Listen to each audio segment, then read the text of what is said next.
Sejam bem-vindas e bem-vindos ao nosso 14º Colóquio de Economia Política da Comunicação e da Cultura, que tem como tema Direito e Democratização da Comunicação, da Cultura e da Informação. Esse evento acontece aqui na Fundação Casa de Rui Barbosa, localizada na Rua São Clemente, 134, no bairro de Botafogo, no Rio de Janeiro. Está sendo retransmitido ao vivo pelo YouTube e conta com a participação também dos que estão online. Para quem quiser certificado de participação, por favor, se inscreva no evento. Lembramos a todos também que é preciso assinar a lista de presença. Meu nome é Patrícia Maurício, eu sou líder do Grupo de Pesquisa Economia Política da Comunicação, EPC, que estava sediado na PUC-Rio, e agora, com a minha aposentadoria, nós fomos absorvidos pelo grupo EPCC, aqui da Fundação Casa de Rui Barbosa, grupo da professora Eula Cabral. O 14º Colóquio de Economia Política da Comunicação e da Cultura é uma realização de 5 instituições científicas, portanto, 5 programas de pós-graduação. E nossos 5 grupos de pesquisa, que estão cadastrados no CNPq e estão representados aqui por pesquisadores super especiais. Estamos falando da Fundação Casa de Rui Barbosa, FCRB, com o Programa de Pós-Graduação em Memória e Acervos e o Grupo de Pesquisa Economia Política da Comunicação e da Cultura, EPCC. Da Universidade Federal Fluminense, UF, com o Programa de Pós-Graduação em Mídia e Cotidiano e o Grupo de Pesquisa EMERGE, Centro de Pesquisas e Produção em Comunicação e Emergência. Da Universidade Federal do Rio de Janeiro, o UFRJ, com o Programa de Pós-Graduação em Comunicação e Cultura e o Grupo de Pesquisas Política e Economia da Informação e da Comunicação, PEIC. Instituto Brasileiro de Informação em Ciência e Tecnologia, IBICT, com o Programa de Pós-Graduação em Ciência da Informação e o Grupo de Pesquisa Perspectivas Filosóficas e Informação, Perfil-I. E a Pontifícia Universidade Católica do Rio de Janeiro, PUC-Rio, que é a universidade de parte dos pesquisadores e dos pesquisadores que estão aqui à mesa, né? Sendo que, destacando a Larissa Moraes, que é da UF, mas acabou de fazer o pós-doc na PUC. E saudamos daqui o grupo de pesquisa comum da Universidade Federal do Piauí, que está conosco online. Muito obrigada por estarem reunidos todos aqui com a gente. Hoje, dia 21 de outubro de 2025, estamos iniciando nossa mesa 2, que tem como tema Comunicação e Jornalismo no Mundo Capitalista Globalizado e Financiarizado. Essa mesa traz as pesquisas que vêm sendo realizadas pelo grupo de pesquisa EPC. 4 pesquisadores do grupo falarão sobre as pesquisas científicas que vem desenvolvendo. Cada um tem 15 minutos para apresentar e, em seguida, teremos 30 minutos de debate. Então, por favor, façam a sua pergunta. Nós leremos e os palestrantes da mesa responderão. Então, aqui, para quem está presencialmente, a Lúcia está com os papéis. Lúcia Novaes. Para os que estão na web, por favor, escreva no chat seu nome e instituição, caso seja afiliado a alguma instituição, e a pergunta. Nós leremos todas as questões. As apresentações serão feitas a partir de ordem alfabética dos nomes dos palestrantes. Então, nós vamos começar, em primeiro lugar, com Gustavo Requião Correia de Monlevade. Ele falará sobre a pesquisa Dialética da Aceleração, Regimes de Temporalidade da Modernidade ao Capitalismo Tardio. Gustavo, pode ir, então. Oi, boa tarde, tudo bem? Tem que apertar ali e aqui, Patrícia.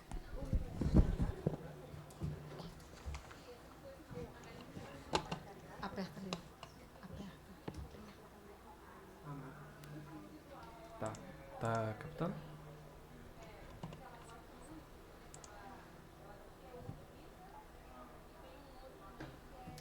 Pronto. Oi, gente, tudo bem? Boa tarde. Meu nome é Gustavo. Vim aqui apresentar para vocês esse trabalho, né? Dialética da Aceleração, Regimes de Temporalidade da Modernidade ao Capitalismo Tardio. O objetivo da pesquisa é apresentar essa hipótese, né, da aceleração como um fenômeno historicamente determinado, principalmente a partir de relações sociais de trabalho. Aceleração, como eu entendo, é aceleração social e principalmente o que eu estou chamando aqui de aceleração produtiva, né, do tempo produtivo. E é um fenômeno que já é estudado há alguns anos por uma miríade de pesquisadores. Tem inclusive um colóquio no México que é justamente sobre estudos sociais do tempo, acabou de acontecer. E é sobre esse sentimento de que o tempo está mais corrido e de que a gente está ficando mais cansado e que tem um excesso de trabalho, né? Que causa esgotamento físico e esgotamento mental o tempo todo. Eu trabalho com essa hipótese de que essa aceleração é um fenômeno histórico e eu vou tentar identificar aí algumas das possíveis razões para isso. Fui surpreendido porque essa pesquisa conversa bastante com o que foi apresentado mais cedo pelo professor Marco Schneider, né?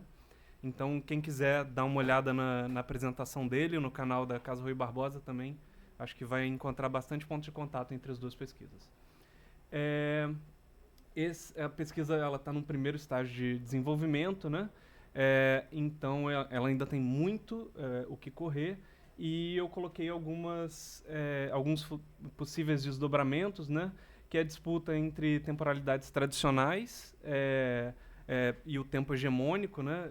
E também consequências superestruturais dessa instalação do tempo hegemônico.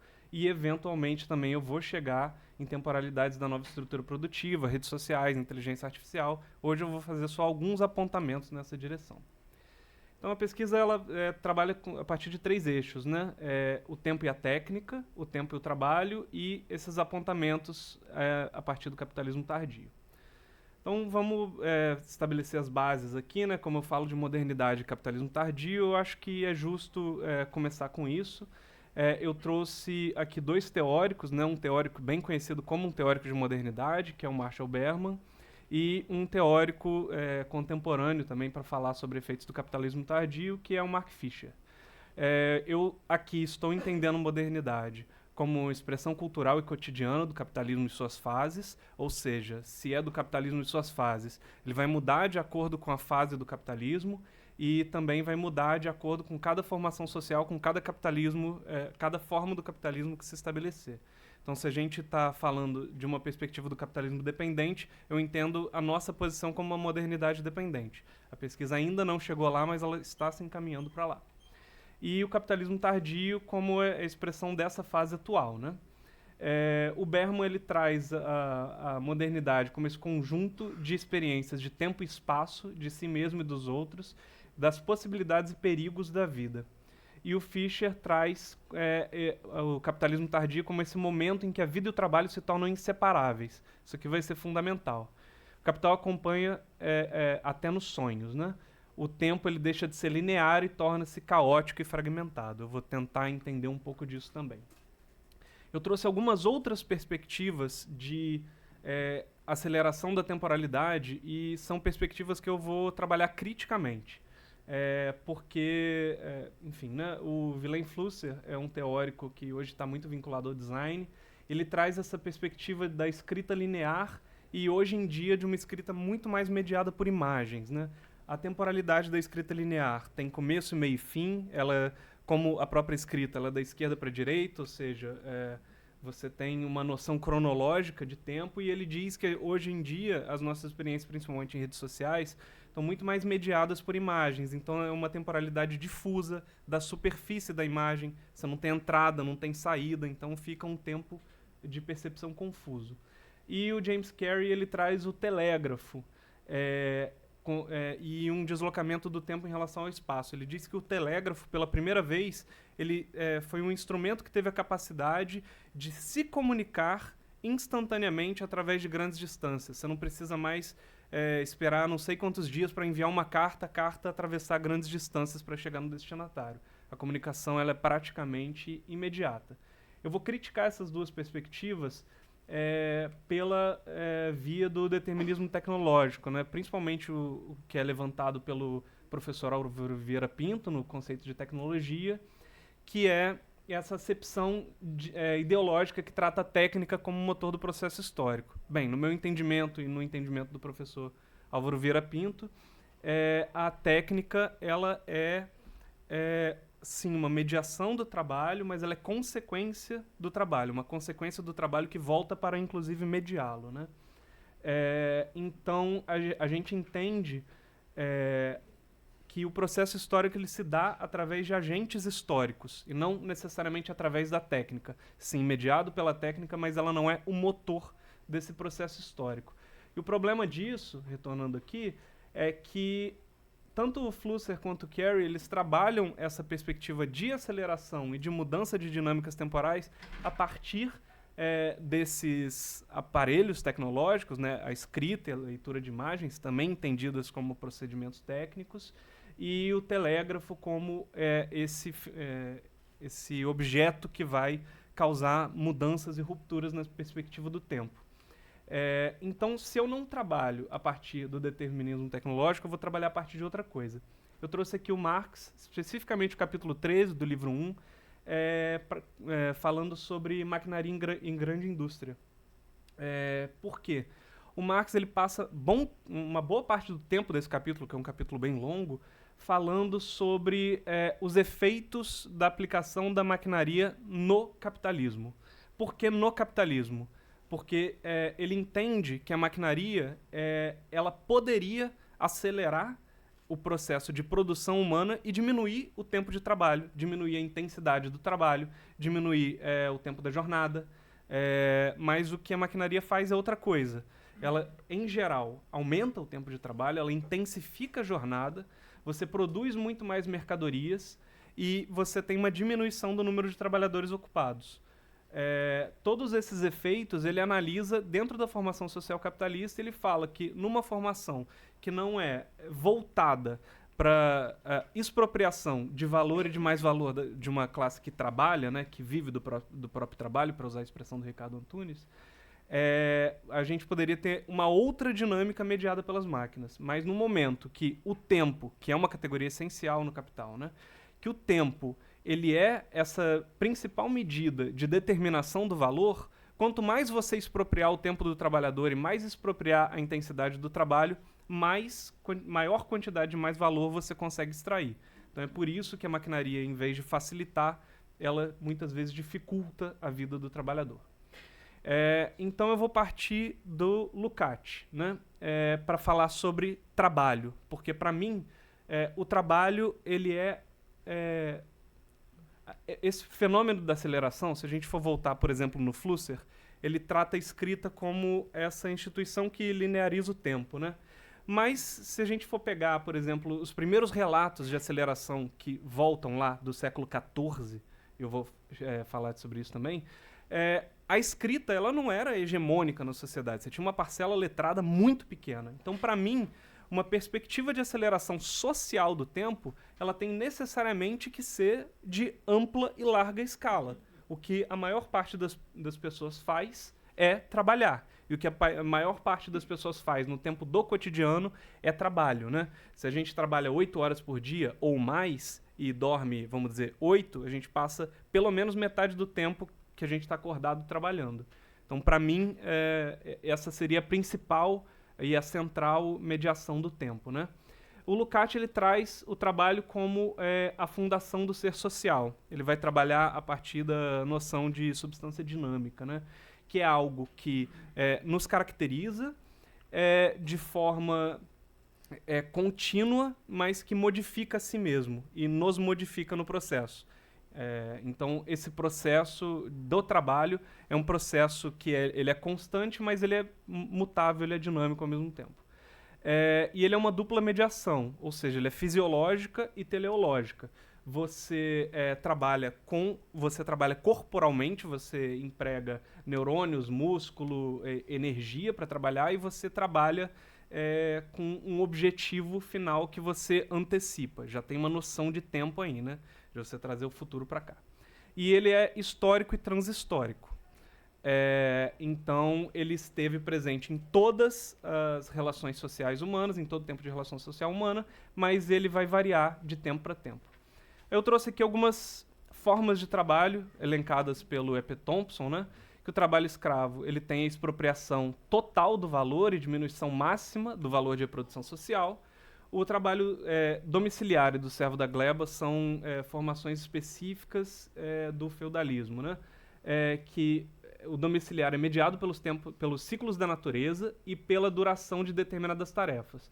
O servo da gleba ele tem uma particularidade, que o mais trabalho que ele realiza é espacial. Ele se desloca do local de trabalho dele para o local de trabalho do mestre dele, né, para trabalhar lá. A partir da venda da força de trabalho, o deslocamento ele deixa de ser espacial para se tornar temporal. Você não sabe exatamente quanto que é o que você trabalha para você e quanto que é o mais trabalho, o mais valor que vai ser expropriado. E o trabalho industrial, que você deixa de mediar o tempo a partir do próprio trabalho humano e você passa pela velocidade da máquina. Aqui eu fiz um pequeno salto, né, do capitalismo industrial para o contemporâneo, para trazer alguns apontamentos para essa dialética de aceleração, né? A partir, por exemplo, dos smartphones. E eu vou também questionar isso logo à frente.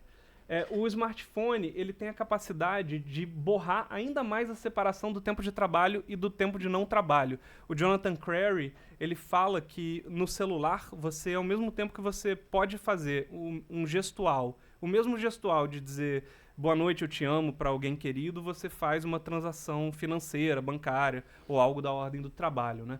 Então você borra ainda mais essa separação do tempo de trabalho e mais trabalho. Eu trabalho com a hipótese de que os smartphones eles podem ser considerados ao mesmo tempo maquinaria e não maquinaria, porque a maquinaria é da ordem produtiva, né? E só que ele pode ser usado também numa ordem que não seja necessariamente produtiva. E aí eu elenquei ali as 3 coisas que caracterizam maquinaria para Marx, né? 3 dos elementos, não os 3 únicos. A portabilidade, né, que se a segunda máquina a vapor de Watt foi capaz de criar mudar uma dinâmica social, na verdade, potencializar uma dinâmica social que já existia e, inclusive, trazer as grandes cidades a partir da possibilidade de portabilidade dela, uma portabilidade ainda maior de uma maquinaria que você carrega no bolso e media suas relações de trabalho e relações sociais em geral, eu acho que também é bastante significativo nisso. E a versatilidade de a possibilidade de estar ou não inserido nas grandes cadeias produtivas globais, né?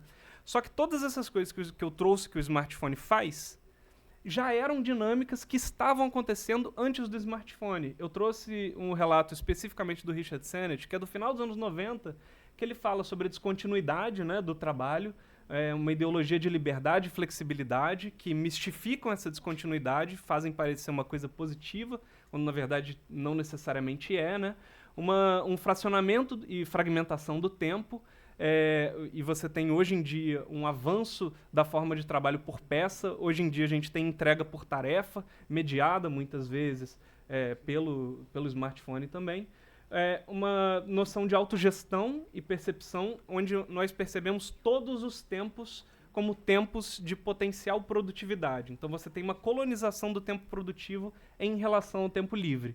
E com isso tudo, um aumento e intensificação da jornada de trabalho. Tanto a partir de uma noção de mais valor absoluto quanto mais valor relativo. Porque você tem um aumento das jornadas, né, essa pulverização do trabalho, e um aumento da intensificação como mais valor relativo. Então a gente trabalha muito mais por demandas maquínicas aceleradas que mediam todas as nossas relações. Então essas são considerações iniciais, né? Esse trabalho é o início de uma investigação mais ampla sobre as dinâmicas entre tempo e trabalho, mediados pela técnica, e o objetivo é trazer primeiro elaborações teóricas para depois eu ir para o concreto, né? E, enfim, como o tempo já acabou, vou pular aqui as referências bibliográficas e é isso.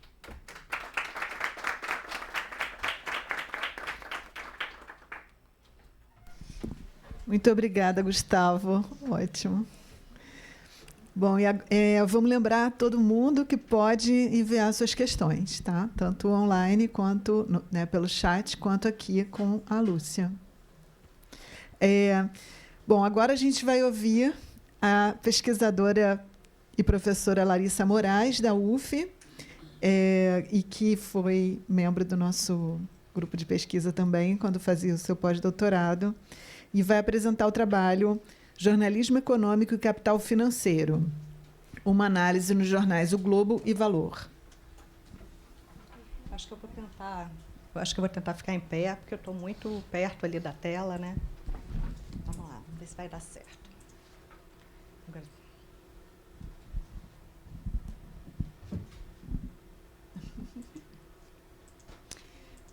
Já vai.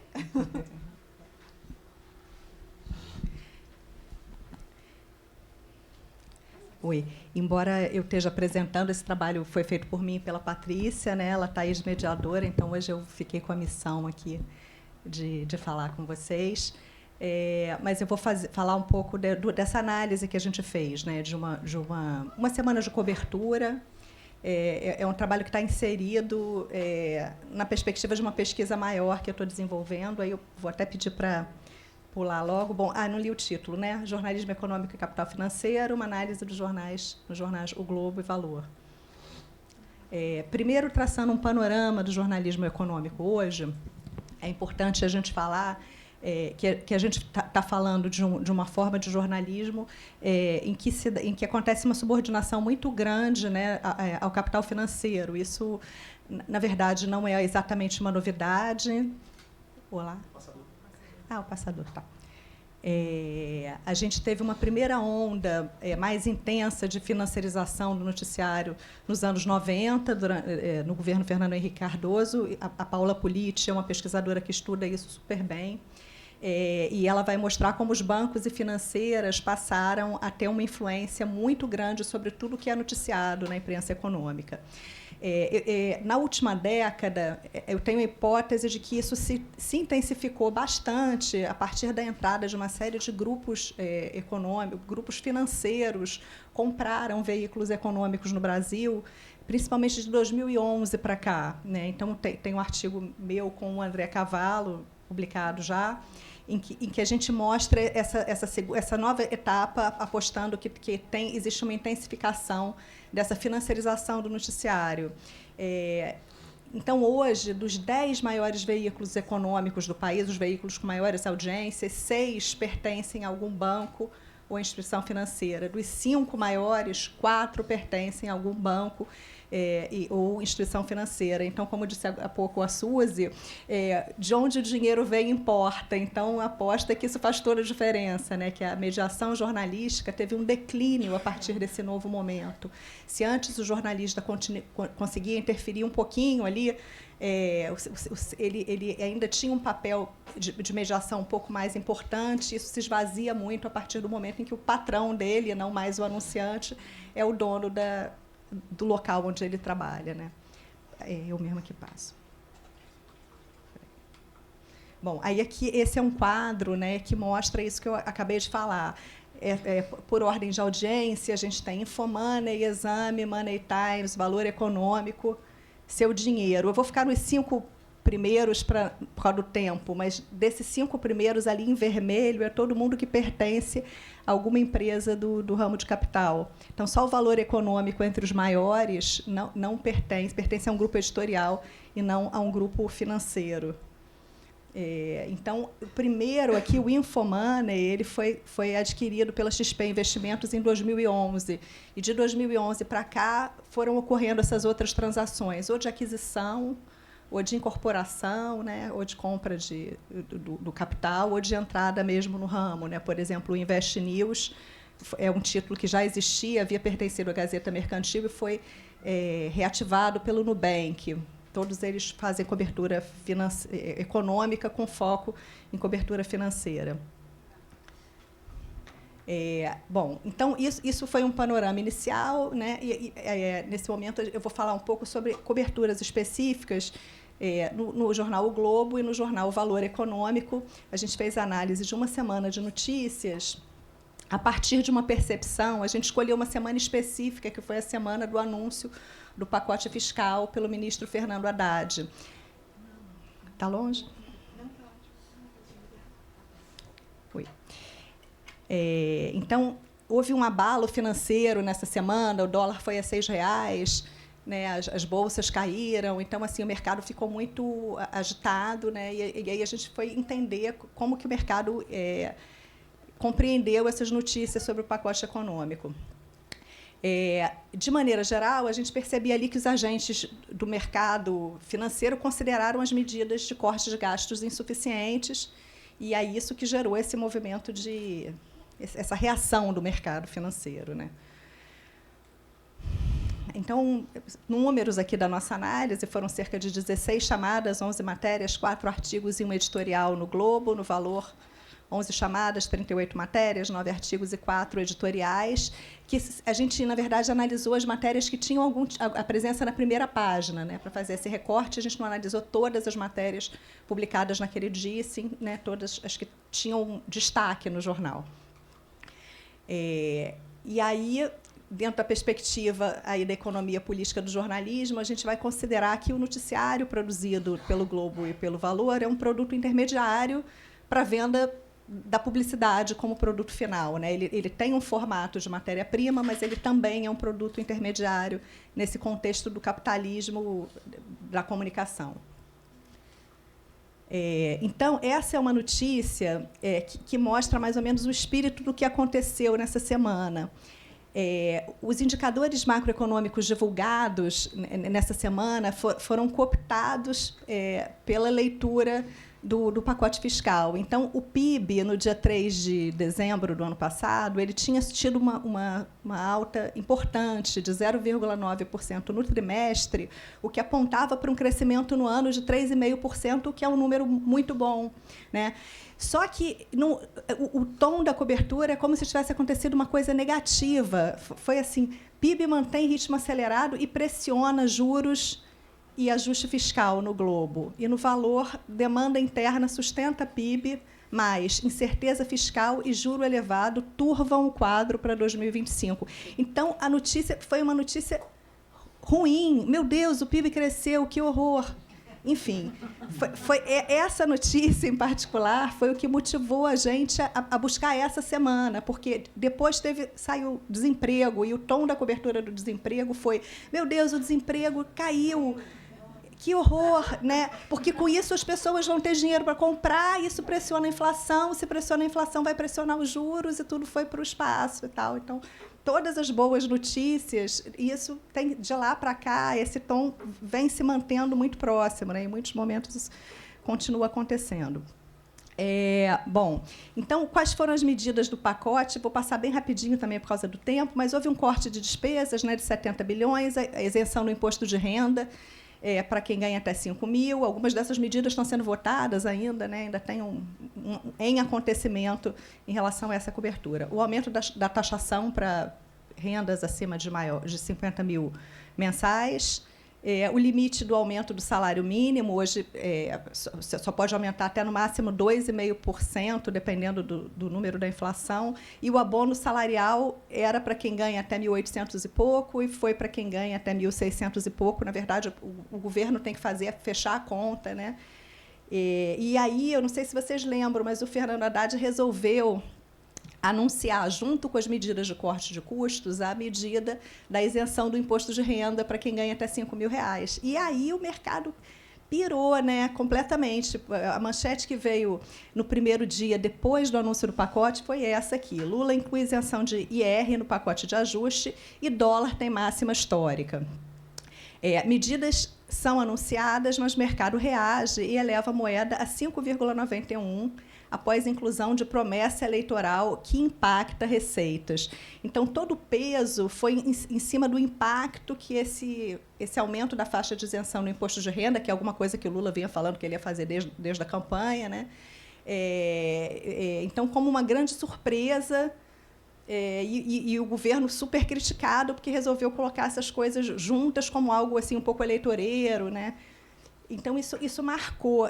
Aí, como a gente foi analisando as notícias em si, a gente percebe ali que a gente sabe que as fontes do mercado são as mais ouvidas, mas, nesse caso, foram somente fontes do mercado. Não tinha nenhuma fonte que não corroborasse assim, com esse ponto de vista mais geral da cobertura.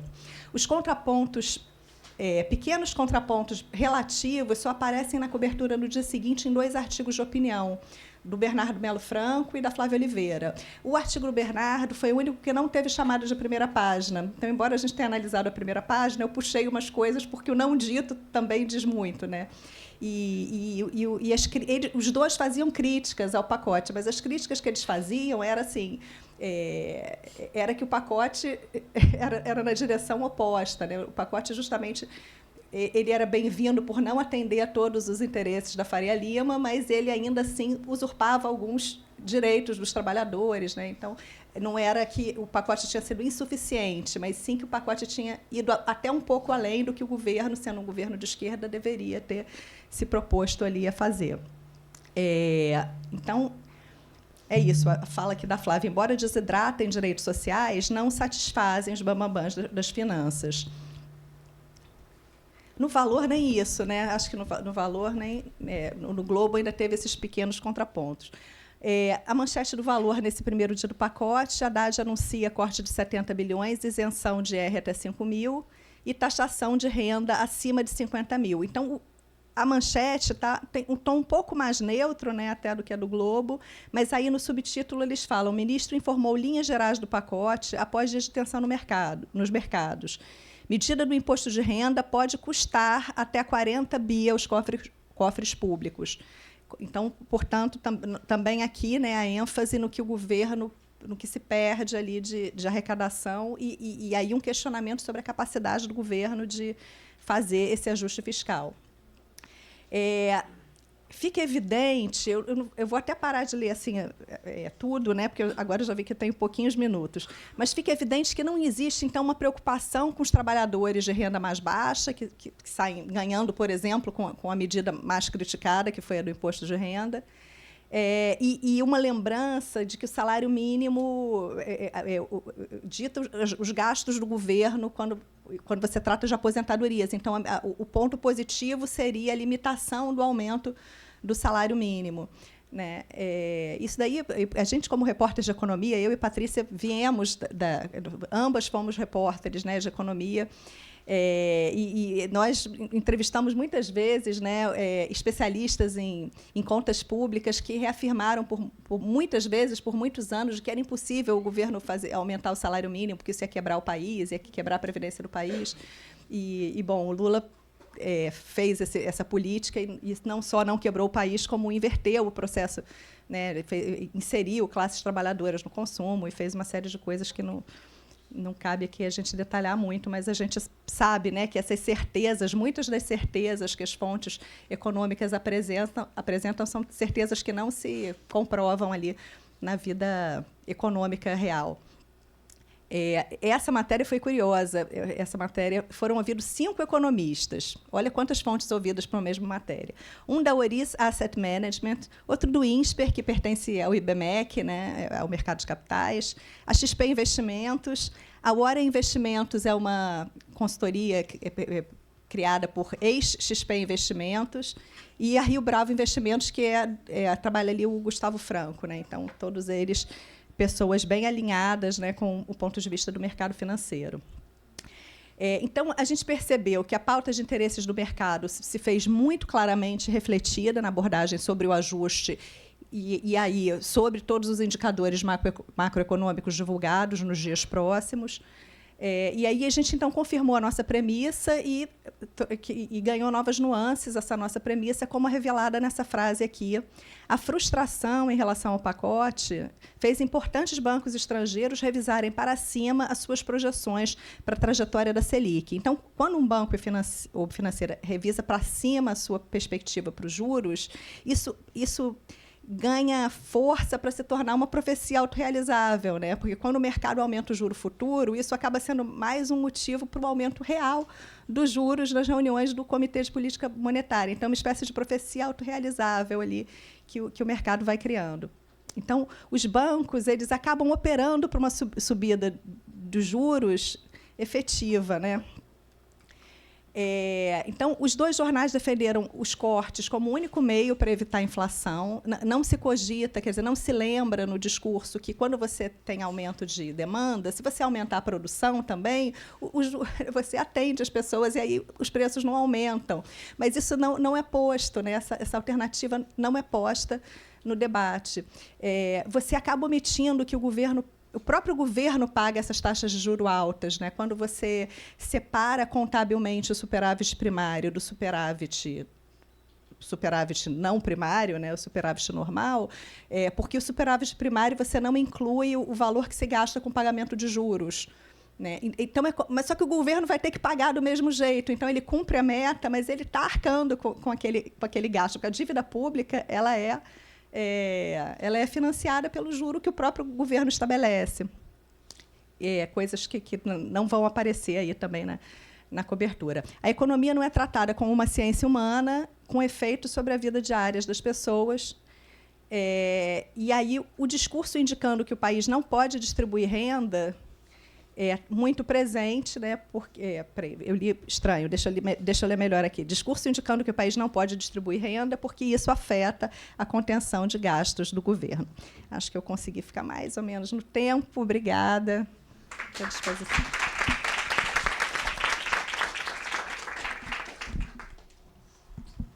Obrigada, Larissa.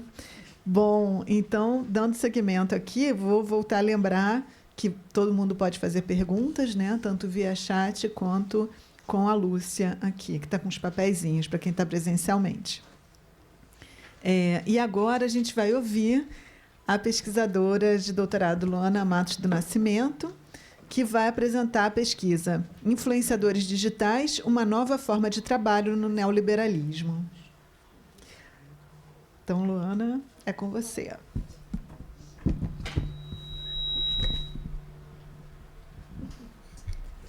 Boa tarde, gente. Enquanto coloco o PowerPoint para me apresentando, eu me chamo Luana Matos. Até o meio do ano eu era orientanda da Patrícia, então esse artigo foi feito junto com ela.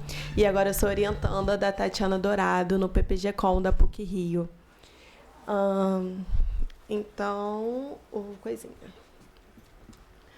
Bom, esse artigo ele foi fruto de uma disciplina feita com a Patrícia, calma aí, vou deixar nisso, né? Em que a gente leu Capital e, a partir dessa leitura, eu parei para pensar se os influenciadores digitais eles são uma nova forma de trabalho no sistema capitalista, né? No neoliberalismo. Então, bom, o que acontece, né? Eu já vinha estudando influenciadores digitais e me deparei com alguns dados, como o de que 63% dos criadores de conteúdo já tiveram burnout. E, além disso, já tem outros campos que defendem que os influenciadores digitais eles são trabalhadores. Então, diante disso que eu resolvi me questionar. Obrigada, Fica. Então, diante disso, eu levantei esse questionamento se, a partir da economia política da comunicação, do Capital, volume 1, os trabalhadores também seriam, os influenciadores também seriam trabalhadores. Bom, então, primeiramente, a gente precisa entender de qual cenário a gente está falando. A gente está falando de um cenário de plataformas digitais, em que o Jonas Valente vai definir como as plataformas digitais possuem como principal ativo a facilitação do acesso entre diferentes agentes posicionados em distintos lados, conectando usuários, vendedores, anunciantes e trabalhadores, entre outros, em diversos arranjos econômicos e institucionais. Um segundo elemento constitutivo é o exercício do papel de mediação ativa entre os diversos lados, em que pese uma construção pelas plataformas de autorreferência para afirmar-se como espaços de facilitação desinteressados. Essas empresas estabelecem as regras do jogo, as lógicas por meio das quais as interações e transações acontecem e os limites destas. Assim, as plataformas digitais não são sistemas neutros.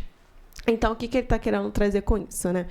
que a gente mexe, né, o tempo todo a gente está mexendo em diversas plataformas, e apesar do discurso ser de que elas seriam esse ambiente neutro, elas estão o tempo todo interferindo na gente, né, elas estão o tempo todo coletando dados e, claro, com um viés de lucro. E aí, então, vem a definição de influenciadores digitais. Eu defino o influenciador digital, né, a partir de um artigo da Patrícia Maurício, com outras 2 autoras, em que elas falam o seguinte: o influenciador digital é uma pessoa que está diretamente conectada à internet e produz conteúdos relevantes para o seu público. Ele conversa com seus seguidores e zela por essa relação.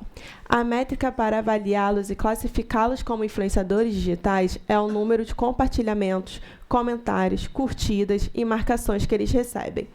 Existem diversas empresas que medem para as agências de publicidade quem influencia mais e em que segmentos. Isso é muito importante para a gente entender que a base dos influenciadores está nessa questão do engajamento. Por quê? Porque as plataformas, elas conseguem os dados a partir das audiências. Então, boa parte do lucro delas vem justamente do volume enorme de dados que elas têm. Então, a partir desse volume enorme, elas conseguem fazer um sistema de publicidade mais bem direcionado, e é disso que elas vendem o seu lucro. Então, por isso é muito importante essa parte da gente compreender o que define seu influenciador. É justamente o engajamento que eles têm, a audiência. E a Isaf Karaui, ela vai falar que no escopo de influenciadores digitais, assume-se que há sempre a produção de conteúdo. Trata-se de uma condição sine qua non para ser considerado um influenciador. E aí a gente coloca também que o influenciador, a gente entende que o influenciador, ele vai utilizar a plataforma como uma forma de ganhar sua subsistência. O que eu estou querendo dizer com isso? Ao contrário de pessoas que não são influenciadoras, em que elas podem postar quando e se quiserem postar, podem ou não estar no Instagram, os influenciadores, eles precisam estar ali. É dali que eles tiram a sua renda. Seja a partir de publicidade, que eles fazem para algumas outras marcas, mas é dali que ele vai tirar parte, ou pelo menos parte do seu sustento, né? Porque alguns influenciadores têm mais do que um emprego.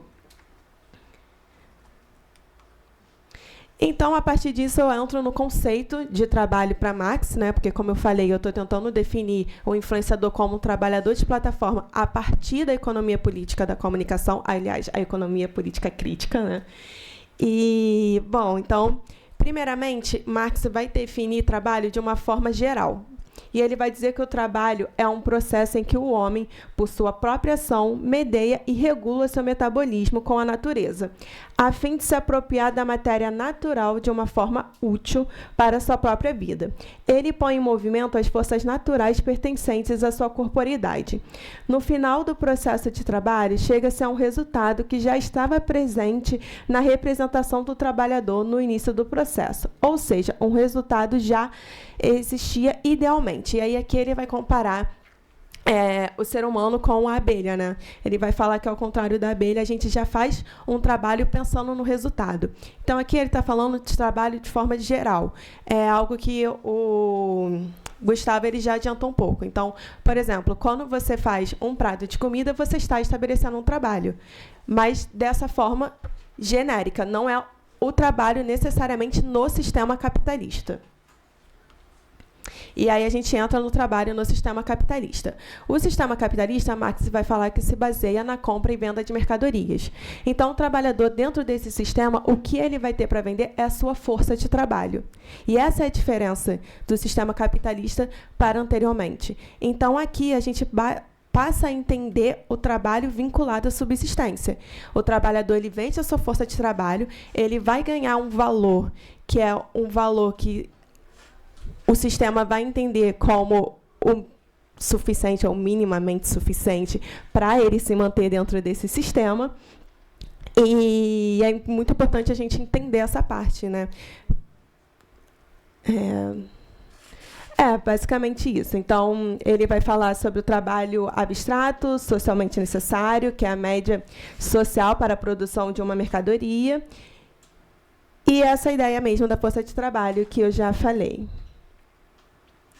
E aí, para além disso, ele também fala do trabalho produtivo. Quando ele fala do trabalho produtivo, ele fala o seguinte: a produção capitalista não é apenas produção de mercadorias, mas essencialmente a produção de mais valor. O trabalhador produz não para si, mas para o capital. Não basta por isso que ele produza em geral. Ele tem que produzir mais valor. Só é produtivo o trabalhador que produz mais valor para o capitalista ou serve à autovalorização do capital. Ser trabalhador produtivo não é, portanto, uma sorte, mas um azar. Ou seja, a gente vende a nossa força de trabalho para o capitalista. Esse capitalista vai pagar um valor abaixo, porque a partir dessa mais-valia, da diferença do valor, do quanto ele recebe pela mercadoria vendida e do quanto ele paga pelo trabalhador, que ele vai tirar ali o seu lucro. Posso dizer lucro, né? O seu mais-valor. Melhor. O lucro pode ter outras coisas, pode vender acima do preço. É verdade, o lucro tem outras características. Então, é a partir disso que ele tira o seu mais-valor. E aí, eu acho importante dizer, eu fui recuperar semana passada essa parte do trabalho produtivo para Marx, e depois que ele fala isso, ele vai falar um pouco mais sobre o trabalho produtivo e como que se dá essa produtividade, né? E ele vai falar sobre a jornada de trabalho, que a gente tem o trabalho relativo, né, e o trabalho absoluto. Então, tem duas formas de se conseguir esse trabalho a mais ainda, né, que é a partir de aumentar a carga de horário do trabalhador ou a partir de você utilizar maquinaria para que aquele trabalhador continue trabalhando 8 horas por dia, mas consiga fazer ainda mais trabalho dentro daquelas 8 horas. Eu acho importante dizer isso, porque algumas pessoas vão compreender trabalho sem necessariamente estar atrelado a essa questão da venda da força de trabalho, né? Sem necessariamente estar atrelado à subsistência, e não é a teoria a qual eu estou seguindo aqui. E aí, depois, Marx vai dizer, né, o capital não se preocupa com a duração da vida da força de trabalho. Interessa-lhe exclusivamente o máximo de força de trabalho que pode ser posta em atividade. Aumenta o tempo de produção do trabalhador num período determinado, encurtando a duração da sua vida. E aí, eu repito, né, que é a partir da mais-valia que o trabalhador obtém seu lucro. E aí, diante disso, eu trago esse questionamento se os influenciadores seriam um trabalho de verdade, pensando aí a partir da economia política da comunicação. Por quê? Porque, como eu falei, esses influenciadores eles estão agregando a audiência dessas plataformas. Então, sei lá, se eu tenho, no máximo, 100 curtidas numa foto minha, esses influenciadores vão ter 1000, né? Vão ter 1.000 de seguidores e afins, então eles estão aí agregando a essa audiência, e para isso eles precisam estar constantemente postando na plataforma. O que isso quer dizer? Uma marca pagou aquele influenciador para fazer uma publicidade. Então, pagou aquele influenciador para ele fazer 10 tipos de conteúdos diferentes. Beleza, ele vai fazer esses 10 tipos de conteúdos. Mas, além desses, para ele manter seu engajamento, ele vai fazer conteúdos independentes se a gente tem marcas ou não pagando ele para isso. Mas as plataformas continuam lucrando em cima disso. Eu trago aqui que eles trabalham em uma escala quase que 24/7, né? Justamente porque as redes sociais elas funcionam de uma forma que é a partir do feed infinito. Então, elas querem que tenha o máximo de conteúdo possível. Quanto mais você posta, mais engajamento você vai ter, né? Mais pessoas acessando o seu perfil, vendo suas fotos, vendo seus stories, seus vídeos e afins. E aí eu trago uma pesquisa de 2025 que diz que os maiores desafios dos influenciadores digitais são 50% manter seu público engajado, 44% manter frequências na postagem, 22% está sempre conectado e online. Em contrapartida, somente 2% considera desafiadora a pressão das marcas. O que eu quero dizer com isso? Quem coloca mais pressão nos influenciadores são as plataformas e não as marcas com quem eles trabalham.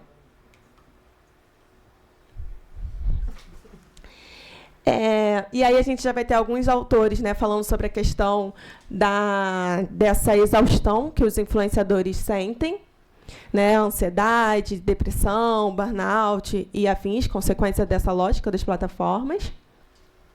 E aí aqui eu trouxe alguns dados também nesse sentido, né, que 22,2% sofriam de transtorno de ansiedade, 6,4% de depressão e 81% se sentia pressionado a produzir novos conteúdos. Então, diante disso, eu falo que, levando em consideração, né, que, segundo Marx, no sistema capitalista, o trabalho é o garantidor da subsistência e que os influenciadores veem a necessidade de atender às demandas das plataformas, eu compreendo que os algoritmos se tornam um chefe oculto, sem qualquer freio legal, ante a falta de regulamentação das redes sociais. São os patrões ocultos, os donos dos meios de produção, as plataformas digitais de comunicação, a quem os influenciadores entregam seu trabalho em busca de subsistência. É isso, gente. Muito obrigada.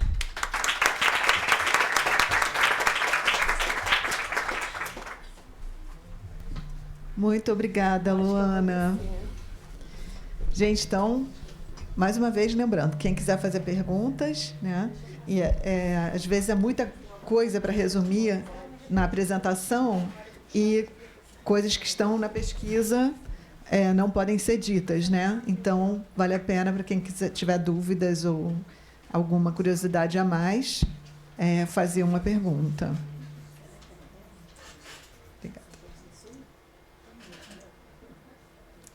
Bom, então agora a gente vai para a última apresentação da mesa, da Raquel de Queiroz Almeida, que é jornalista e pesquisadora, né, fez o doutorado na PUC, mestrado na Unicamp, e a Raquel vai tratar dos impactos da inteligência artificial para o jornalismo e o interesse público.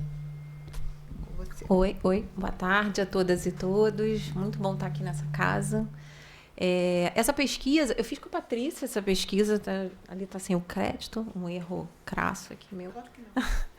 Essa pesquisa ela dá continuidade à investigação que comecei lá no mestrado, depois no doutorado, que trata do impacto das grandes empresas capitalistas de tecnologia no jornalismo, né? Hoje o hype é inteligência artificial, mas se a gente volta a 10 anos, a gente tinha ali vários atores surgindo a partir de uma ideologia neoliberal de liberdade. A gente viu um monte de jornalistas saindo dos grandes veículos hegemônicos e acreditando que com o Google, o Facebook, todas as suas ferramentas, toda essa maquinaria a serviço do capital, teria possibilidade de finalmente ser dono do meio de produção, empreender, fazer um jornalismo voltado ao interesse público. Então, hoje a gente passou a estudar então, a inteligência artificial porque a gente entende essa nova tecnologia como uma nova fase desse momento que a gente vem atravessando aí desde os anos 2010, em que a gente entendeu e percebeu, estudou e analisou os impactos dessa plataformização do jornalismo, seja no hegemônico, seja nesse ambiente independente empreendedor. O nosso objetivo é identificar o que mudou nesses 10 anos, né? Será que o pensamento crítico desses atores, desses jornalistas que estavam ali endereçando esses projetos, será que se percebeu, será que se vivenciou uma mudança? Então, a gente parte um pouco uma metodologia de entrevistas, a gente observa e analisa conteúdos publicados a respeito de inteligência artificial, para identificar esses impactos. A gente sabe que já está impactando o trabalho, a própria OIT já traz aí dados de expectativa de 25% do mercado, especialmente de comunicação e outros mercados que atuam com essas tarefas, né, voltadas à informação e digitalizadas, como o próprio setor de software e também de finanças. E a gente já vê as redações, tanto as tradicionais hegemônicas, quanto as novas redações independentes, abraçando essa prática da inteligência artificial. Essa pesquisa ela é filiada aos conceitos de EPC, aos conceitos marxistas, e a gente entendendo como é o trabalho, a exploração do trabalho a partir do ambiente capitalista. Aqui eu já falei um pouco disso, a gente está usando uma revisão bibliográfica da EPC e também de quem está estudando já a inteligência artificial no mundo do trabalho. A gente tem feito uma compilação de publicações de notícias sobre inteligência artificial no ambiente do trabalho.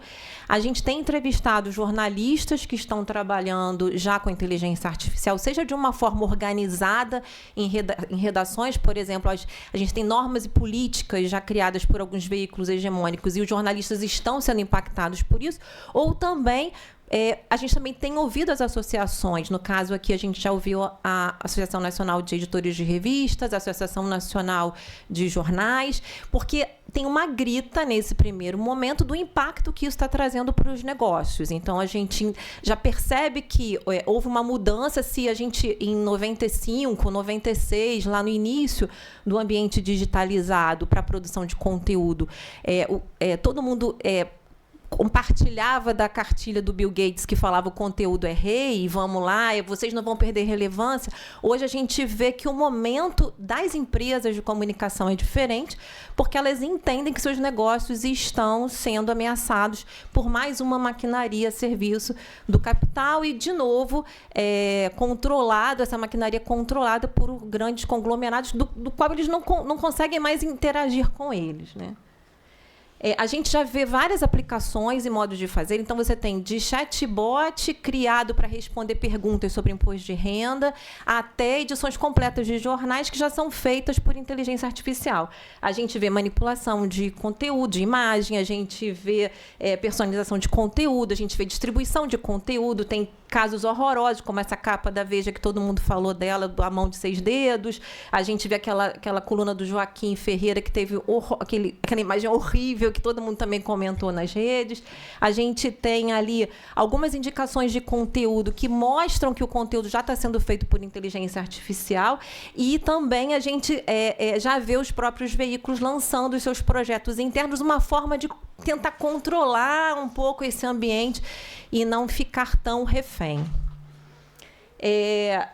O efeito primeiro que já vem sendo sentido é que, assim, especialmente no Google, quando a gente entra hoje no buscador, você já recebe ali antes, quando você recebia vários links e você clicava, né? Então, o Google, especialmente, era um grande distribuidor de conteúdo. Hoje, o Gemini já traz para você uma primeira resposta de conteúdo. Então, já se percebe uma queda de tráfego gerado pela inteligência artificial. Isso está afetando todo mundo, lá fora, aqui, enfim, onde a gente quiser olhar, a gente já está vendo esses efeitos. É isso que assustou de primeiro já os publicadores, as grandes empresas de comunicação. Filiados à economia política, a gente entende que a IA é a nova maquinaria que vai gerar mais subsunção do trabalho. E a gente sabe que Marx já dizia isso para a gente, né, que o trabalhador se serve da ferramenta. A Luana falou do azar, né, do trabalhador produtivo. A gente entende que essas novas aplicações elas vão precarizar ainda mais o trabalho, vai acelerar o tempo do trabalhador, como o Gustavo trouxe. Tem toda a financiarização, como a Larissa também apresentou aqui antes, né? De alguma forma, também, o próprio Bolan também traz bastante isso. A gente está ensinando essas máquinas. Acho que alguém falou disso aqui mais cedo também, né? O conhecimento do trabalhador, o nosso ofício está sendo colocado ali. Quantas vezes vocês já não ouviram nos últimos tempos, enfim, quem trabalha ainda com produção de conteúdo, né? Não, veio errado a resposta porque você não perguntou direito. Melhore o seu prompt, né? A palavra da moda agora é como fazer prompts. Toda hora no Instagram a gente recebe cursinhos de inteligência artificial para, de alguma forma, a gente aprender a como ensinar melhor a máquina, né? Então, isso está ficando cada vez mais evidente. Eu acho que a gente, quando fala de jornalismo, quando a gente estuda jornalismo, a gente precisa estar atento para perceber o caminho, né, do capital e para onde a gente está indo, né? Especialmente quando a gente pensa jornalismo como uma ferramenta voltada ao interesse público. E aqui a gente filia essa pesquisa nessa categoria. Os primeiros achados, então, nessas primeiras conversas que a gente teve, né, a gente percebe essa reação muito mais rápida das empresas de comunicação, como eu mesmo já citei, assim, depois da plataformização que destruiu o negócio da publicidade para eles estão mais atentos a esse ambiente, então eles estão reagindo, não à toa, eles estão dizendo, não, estão fechando os seus sites, dizendo, não vou deixar a inteligência artificial de A, B ou C, né, porque também tem isso, a gente tem falado muito de a inteligência artificial, e são muitas inteligências inteligências artificiais. Isso é um obstáculo para a entrada desses atores nesse ambiente, em que a gente aqui na academia, e acho que no mercado também, a gente precisa falar disso. O determinismo tecnológico, quando parece que é inexorável, e a gente não vai conseguir sair desse lugar. Eu acredito que a gente deve sair desse lugar, até porque tem uma conta que muitas das vezes não fecham. Vocês lembram que a própria Amazon, vamos dar um exemplo, a Amazon Go, né? A Amazon Go criou uma loja que era toda automatizada, você entrava e no fundo eram vários trabalhadores indianos que ficavam a X mil quilômetros de distância. Então, assim, tem uma conta da tecnologia e do trabalho do homem também, do trabalho humano ali, que também está inserido nesse ambiente. E eu acho que a gente precisa pensar bastante criticamente em relação a isso, porque eu acho que a saída vai ser um pouco por aí, seja pela regulação, seja pelo letramento, seja pelas discussões na academia, e a gente precisa dizer que não é uma inteligência, não há determinismo tecnológico e nem financeiro, nem capitalista para essa adesão inexorável como ela tem se colocado, né? Então, a crítica à resistência das empresas ela é feita pelos efeitos desses negócios no jornalismo. A gente tem um comportamento muito parecido quando a gente olhava também na plataformização. Google e Meta, eles iam para os veículos e pegavam o New York Times, pegavam a Economist e faziam algumas experimentações para que todos quisessem abraçar. Tem sido feita a mesma estratégia por eles de negócio. Eles têm trazido, então, assim, algumas grandes empresas de comunicação já fizeram seus próprios acordos, têm feito os seus próprios acordos para desenvolver mecanismos e máquinas, né, inteligentes para a produção de seu conteúdo. E aí é isso. A OpenAI tem feito essa remuneração por alguns conteúdos. Quem levanta e grita primeiro, quem chega primeiro, exatamente como foi no processo de plataformização em que a gente viu de Google News, a Meta, enfim, várias experimentações e aplicativos que se criavam para distribuição de conteúdo. Então, o mesmo comportamento é percebido, né? A AP e o Axel Springer já anunciaram esses primeiros acordos, então a gente está vendo caminhar por aí. Do ponto de vista de trabalho, né, aqui no Brasil a gente vê, por exemplo, a NJ, e isso é uma fala da entrevista que foi dada para nós, né? Enfim, eles olham, a gente não pode cometer o mesmo erro que a gente cometeu lá atrás, é a maior ameaça da história, os jornais vão acabar. Então, tem todo um comportamento diferente do que foi lá no início da chegada das plataformas. E o que tem surpreendido a gente também é que os jornalistas, os trabalhadores desse campo, eles, ainda que tragam ali uma visão tecnofeudal, né? Ele já começa a demonstrar e se rebelar, muito entre aspas, né? Para o uso da IA, né? Então, assim, todo mundo está usando, quem aqui nunca usou para fazer uma transcrição de pesquisa, né? Mas todo mundo está usando, mas eu acho que com uma outra visão crítica em relação a essas inteligências. Então, por exemplo, tem aqui não dá para ler, né? Falha da produção.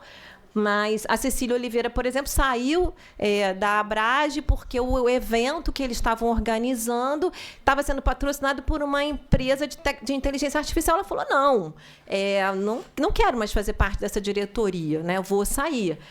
A gente vê também algumas pessoas escrevendo, alguns jornalistas escrevendo. Lá no Núcleo, por exemplo, eles têm uma visão bastante crítica, eles falam muito das plataformas e têm falado muito de inteligência artificial. Então, assim, como você pode usar sem ser um bobo alegre, que é justamente tendo essa visão crítica do que você está fazendo, para onde você está colocando o seu trabalho, né, a serviço desse capital. E aí, para fechar, estamos terminando antes do tempo, a gente entende que é uma nova onda, né, dessa revolução industrial que a gente está vendo do capital, num contexto neoliberal, cada vez mais concentrado, acho que ainda mais concentrado do que a gente vivenciou com o capitalismo de plataforma, né, que mantém esses jornais, né, os grandes conglomerados que têm o poder de negociar, de brigar, ainda mais hegemônicos. Então, assim, tem um questionamento muito grande de como é que vai sobreviver esse ecossistema todo de jornalismo empreendedor que surgiu e que provocou muito interesse público, que levou para a pauta do jornalismo tradicional hegemônico, coisas que a gente não estava falando. E aí, vamos lembrar de Lava Jato, né, o trabalho que o Intercept fez fez e levou. Então, assim, como é que a gente vai caminhar num jornalismo de interesse público sem ter certeza absoluta ou sem estar falando disso abertamente quando a gente começa a assumir essa implementação de inteligências artificiais, né? A gente acredita no marco regulatório, a gente acredita que tem que falar de regulação, tem que regular, a gente tem que encaminhar isso dessa forma, a gente tem que estudar isso nas universidades, nas nossas pesquisas, para que, de fato, a gente consiga caminhar aí com o futuro do jornalismo. A gente sabe que é difícil, então, a comissão especial lá que está tratando do PL da IA já tem um monte de representante das empresas de plataformas, mas também tem um monte de gente da academia lá. Também estamos lá representados. A gente está falando disso aqui. Então, é isso. Acho que não é uma batalha perdida. E num evento que a gente estava, do Intercom, que a gente apresentou também um pedaço dessa pesquisa, uma pergunta veio assim, qual é o limite? Né? Onde é que está o limite? Eu acredito que, e a gente até às vezes diverge um pouco, né, no otimismo e no pessimismo desse ambiente, a gente alterna. E eu acho que o limite está no que a tecnologia não vai conseguir capturar de nós, que é o nosso lado humano. Então, é um pouco por aí. Obrigada.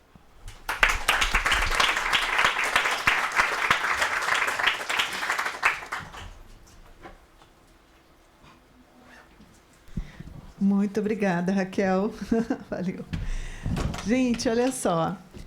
Já chegaram aqui muitas perguntas e com a palestra da Raquel chegando mais, né? E ainda dá tempo de chegar mais.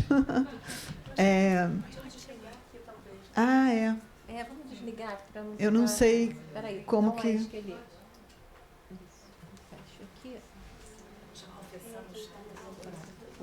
Como que você fez isso? Ele que fez ali dentro. Bom. Bom, então, eu vou falar todas as perguntas primeiro, tá? E aí vocês vão esquecer, eu vou passando para vocês as perguntas.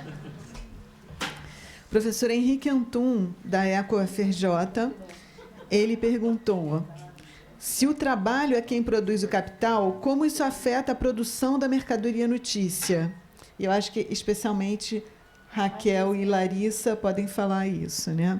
Qual o papel da transformação do editor e chefe de redação em acionistas nessa transformação?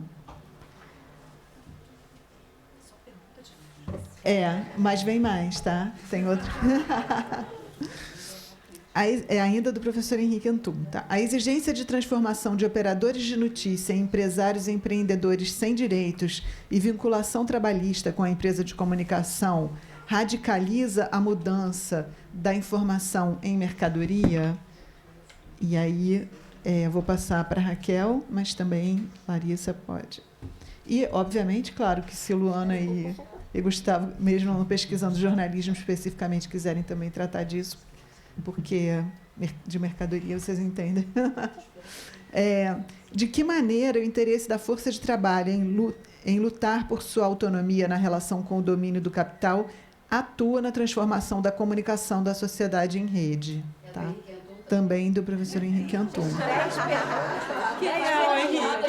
Pode isso. E é o maior privilégio, né, a gente poder responder ele. Muito chique. Bom, essa nova que chegou agora, a da Ivana, da UFES. Pensando a economia da atenção, não estamos todos trabalhando a partir do momento que passamos horas rolando a tela nas redes? Essa é a pergunta que 10 milhões. divide a pergunta economia, de 10 milhões. Essa é a economia que divide a economia política da comunicação no meio, tá? Aí racha o plenário, racha. Mas aqui nessa mesa você vai encontrar as pessoas que pensam de uma determinada maneira e acham perfeitamente legítimo que se pense de outra maneira, não há problema. É isso. É isso aí. E aí, segundo da Ivana, profissionais influencers atuam com jornada dobrada, capitalizando nas redes e no expediente normal? Aí essa pergunta é para a Luana. Tá. Bom, aí, Luana, você já pode ficar... A outra também foi, né? Ou não? Vitor Vieira, daqui da Fundação Casa de Rui Barbosa, ele pergunta para o Gustavo: sua pesquisa abarcaria as contribuições do Gente, Martog, Hartog, eu sou muito ignorante nesse autor. E aí, sim, o conceito que eu conheço. Né? E sua noção de presentismo, são contempladas também reflexões sobre as próprias dimensões cognitivas, neurológicas do ser humano quanto à sua percepção temporal? E aí ele dá parabéns para o seu trabalho e fala que são sugestões de reflexão. Já vou passando para você. Gilberto Scofield Júnior, do Emerge da UF, ele pergunta para o Gustavo: o que você pensa da aceleração do tempo provocada e permitida pelas plataformas com acelerador de áudio no WhatsApp e em vídeos no YouTube? Qual o impacto? E para a Larissa, já vou passar depois para vocês dois ficarem entre vocês. Desde o ano passado, o Grupo Globo vem trocando anúncios por participação acionária no Nubank. O grupo de mídia vem se financiarizando. Qual o impacto disso? É uma dialética quase, né? Vai indo e voltando o negócio. Larissa, isso é... O Pedro Aguiar, da UF, nosso colega professor da UF, para a Larissa. Como vocês selecionaram só matérias chamadas em primeira página, o corpus de vocês foram só edições impressas. Acham que haveria alguma diferença se coletassem no online? E aqui vou te explicar isso logo, Pedro. Porque a gente fez a chamada edição impressa, né, mas que, na verdade, é o consolidado do online, né, que está lá, o consolidado, porque senão ia ficar trocando muito ao longo do dia, e a gente optou por colocar impressa. E no fim de semana só tinha, no caso do valor, a impressa. O valor não sai mas ele tem uma versão lá no digital. Desculpa, troquei. Obrigada. Falta de café, eu tomei muito pouco hoje. Então, assim, nesse caso, a gente só usou o digital no fim de semana, que seria esse, enfim. Mas acabou que não teve muita coisa no valor de fim de semana, né?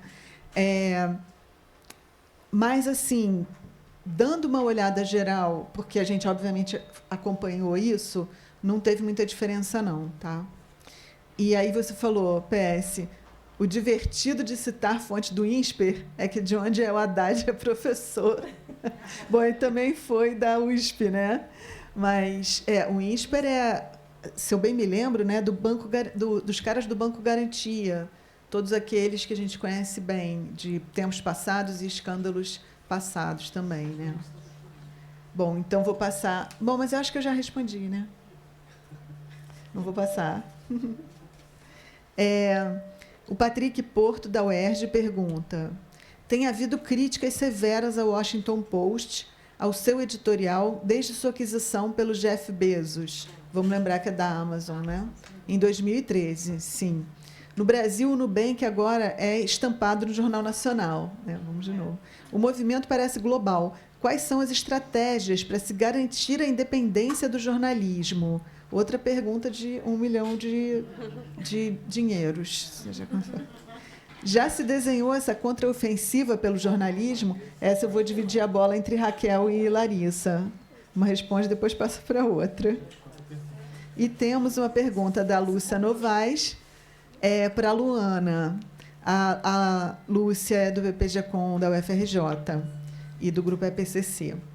Ela agradece a sua pesquisa e diz que quais seriam os próximos passos para a sua pesquisa? Acha possível que haja uma força sindicalizante, uma necessidade de organizar a força de trabalho dos influencers? Né? Será que eles estão pensando nisso? Tá, então essa aqui é do... Gente, então, vamos lá. Eu vou começar com o Gustavo. Tá ligado aqui? Agora tá, né?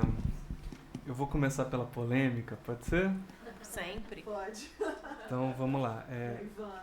A pergunta sobre economia da atenção, né? Se a gente está trabalhando enquanto a gente rola o feed. Essa é uma pergunta legal de pegar, porque ela dialoga tanto, principalmente com o que eu trouxe na minha apresentação, quanto o que a Luana trouxe. Aí eu acho que vai depender um pouco de como a gente encara o que é o trabalho. Quando eu trouxe a perspectiva do Lukács, o Lukács ele se baseia principalmente no capítulo 5 do Capital, quando Marx define o que é o trabalho, né? O que é o processo de trabalho e o processo de valorização do valor, processo de valor, criação de valor. E o Marx ele parte dessa noção de que, lá na primeira e segunda página do capítulo, ele resume basicamente dizendo, a Luana trouxe nos slides as palavras do Marx, mas vou resumir aqui como esse trabalho, né, que é uma mediação fisiológica, ou seja, do nosso corpo físico, do nosso corpo, músculos, neurônios, etc., e teleológica, que é essa capacidade de apreensão e presentificação do futuro. Estou usando presentificação de outra forma que não é do Artório. Só para diferenciar da outra pergunta. Esse processo, essa atividade, ela produziria algo útil. E essa utilidade não é necessariamente física, ela pode ser de ordem do que o Marx vai chamar de espiritual, né?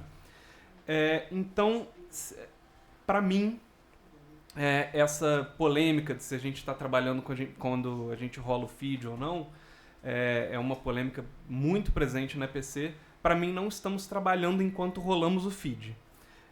Porque não existe uma dimensão teleológica de eu estou fazendo isso com o fim de produzir algo, e algo que eu posso ser bem sucedido ou mal sucedido na produção, né?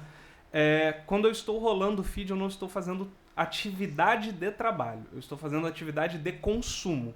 Essa atividade de consumo ela vai gerar dados, vai gerar enfim, outras coisas que, principalmente dados, né, que podem ser capturados, analisados, e aí o que vai ser feito com os dados é uma outra discussão que também a EPC vai se degladiar sobre.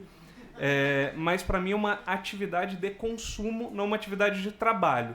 Você pode sim produzir dados ativamente como atividade de trabalho. Tem uma cooperativa nos Estados Unidos, eu não vou lembrar exatamente agora o nome da cooperativa, Drivers, alguma coisa, que eles produzem os próprios dados sobre tráfego e vendem, eu estou usando uma palavra polêmica aqui para falar sobre dados, hein? Eles vendem os dados que eles produzem para empresas públicas para melhor dinamizar, né, o trânsito de cidades, vendem para prefeituras, esse tipo de coisa. Então isso seria um trabalho ativo de produção de dados. Agora, o dado que a gente produz enquanto a gente está ali consumindo o feed, o doom scroll, essas coisas, para mim não é necessariamente uma relação de trabalho. Eu respondo as outras ou passo para frente e depois volto? Vamos então fechar essa parte, Luana. Você quer falar sobre isso? Tá ligado? Tá. Ótimo. Então, Ligou. Então, o Gustavo já puxou, né, um pouco da minha apresentação, dessa questão conceitual a partir de Marx, então eu vou complementar a resposta dele. E aí, trazendo a nível nacional, a gente tem um debate dentro da economia política da comunicação, que é do Marcos Dantas e do Bolanho. O Marcos Dantas ele tem um texto de 2014, que eu não vou lembrar o nome agora, em que ele dá um exemplo do que ele está defendendo, né? Ele é quem defende que quando você está simplesmente mexendo nas redes sociais, você está trabalhando. E ele usa como exemplo alguém escrever a palavra livrol. Você escreve a palavra livrol, as plataformas entendem que você está procurando livros. A partir disso, elas mostram anúncios de livros para você. Então, ele entende que esse seu movimento gerou mais valor e, logo, você está trabalhando de graça para as plataformas. Como eu falei, eu entendo que o trabalho, ele, dentro do sistema capitalista, ele se baseia na força, na venda da força de trabalho. Então, logo, isso não seria trabalho dentro, né, eu, Luana Matos, dentro dos meus conhecimentos de economia política da comunicação, não entenderia isso como trabalho simplesmente você escrever a palavra livrol. Acho que trabalho é de quem vai analisar esses dados, a partir disso, vender os espaços de anúncios e afins, né? Então, tem todo um trabalho por trás disso, mas se não tivesse todo esse trabalho, você escrever livrol não significaria nada, né? E já, do outro lado, a gente tem o Bolanho. Eu acho que aqui a gente pode recuperar também um texto dele, se eu não me engano, que também é de 2014, do Bolanho com o Eloy Vieira, em que o Bolanho vai falar que o que as plataformas estão vendendo é a mercadoria audiência. E é daí que eu puxo que os influenciadores digitais são trabalhadores de plataformas e não os usuários comuns. Porque os trabalhadores de plataforma, eles vão necessitar dessa audiência para conseguirem a sua subsistência. Eles vão necessitar dessa audiência para poder venderem um produto, né? Mesmo que, no final, o dinheiro venha de uma marca que vai contratar o serviço deles, o dinheiro das plataformas vem a partir dessa mercadoria audiência. Então, por isso, eu defendo que os influenciadores são trabalhadores de plataforma. E aí, o Gustavo me passou aqui o nome do texto do Dantas, que é Mais-Valia 2.0, Produção e Apropriação de Valor nas Redes do Capital. E eu não sei se eu falei o nome do texto do Bolanho, mas é a Economia Política da Internet. Acho que foi, né?